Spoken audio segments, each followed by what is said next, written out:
as criminal Jack Napier, here out to rob a chemical factory with the police and Batman, Michael Keaton, in pursuit.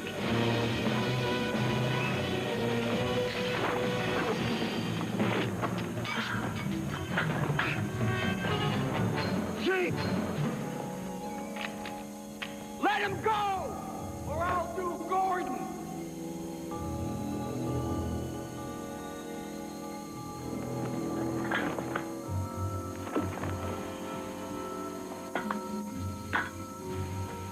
Nice outfit. Jack Napier turns into the twisted character of the Joker after Batman throws him into a vat of acid, scarring his face. Thus, natural enemies are born. Freak. Terrorizes. Wait till they get a load of me. Out of uniform, Batman, of course, is millionaire Bruce Wayne, who draws the attention of photographer Vicki Vale, played by Kim Basinger. She's tipsy at the end of their first date. I feel a little drunk. And you're not anything. Hey, one drink and I'm flying. Why are you afraid of flying?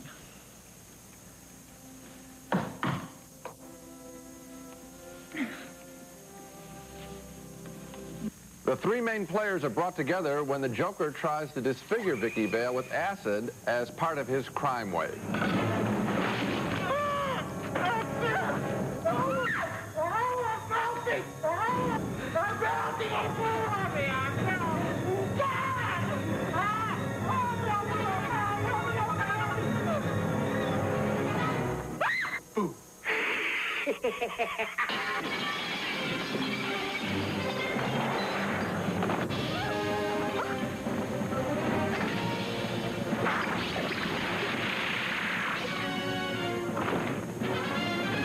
Hold on.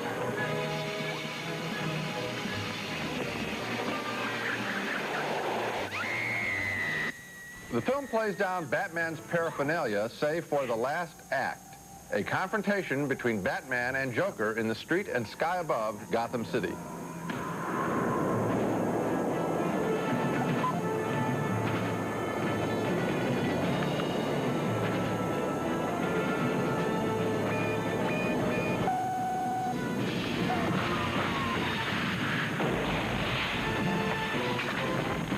The Batwing plane looks like a little model there. So does the Batmobile in some shots. Director Tim Burton obviously wants to recall the original comic book look as well as tell a more adult kind of story. And that adult approach is what I found so refreshing about this Batman movie. We have so many films these days that are being made for the teenage audience.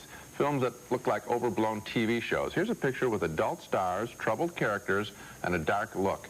It's a shame that that approach has to be considered a risk these days, but I'm certainly glad the approach was taken. I enjoyed this Batman. You said you enjoyed it more than any of the other entertainment pictures this summer. I certainly didn't think it was as much fun as the Indiana Jones film. More for me. And I felt I've been through that one before. As I looked at it, the thing that struck me most of all was the art direction. Gotham City in this movie is one of the original places in the movies. I thought it was very well done. It reminded me of places like Metropolis in the movie by Fritz Lang, or the futuristic Los Angeles in the movie Blade Runner by Ridley Scott. So I thought that the art direction was sensational. I thought the special effects were good. I thought those buildings looked like they went up 1.5 miles into the sky. I thought the dark film noir look of the film was very nice, but I didn't care about anything that happened in the movie. I never really found that these characters became people that I could get involved with. I felt that Nicholson, as the Joker, went on way too long. He was on too often. He was doing the same thing over and over. I found the relationship between Bruce Wayne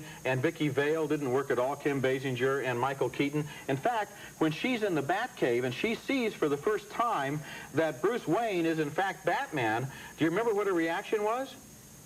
She had no reaction. I think they left the reaction out of the film. They didn't even care that she was surprised. No, she knew, and I think there are indications throughout the picture that these people know who they are in other lives, in other alter egos kind of situations. Well, I don't It's very true between Batman and Jack Napier at the beginning of the film. When they give each other knowing looks, they're setting up a battle for the future. Well, Gene, the thing, whether she knew who he was or not, is part of the suspension. In these movies, all of these movies, the superhero wears a mask that covers the top half of his face. It's like RoboCop. Well, anyone can see that it's Michael Keaton, but the whole deal in the movie is that you're not supposed to notice that until the person takes off the mask and you think, oh my God, it's Bruce Wayne. So she didn't know. That isn't the whole the whole business of the picture. I thought that the Bruce Wayne character was a fascinating guy. Rather than playing this as a strong man, I thought it was interesting to show this guy as sort of conflicted and nervous about it, and that's why he goes into this big pose. Well, that's a modern touch that I wasn't surprised about. I'll tell you this much about the film. It's a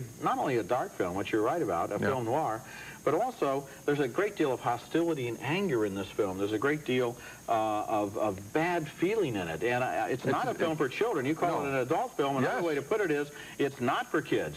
It's an extremely disturbing film. Don't you find that? Well, wait a minute. Well, aren't you glad to be disturbed? And you know how I mean that. I would have been glad to be disturbed by a film that made me care, that was able to get to not only use its special effects, but to encompass and surpass the special effects with a story. Because the one thing Spielberg knows in his special effects pictures is you've got to have strong characters and a strong story, or the special effects simply become something nice to look at. Well, I felt that I had entered a complete world, a psychological world, and a visual world. I bought it.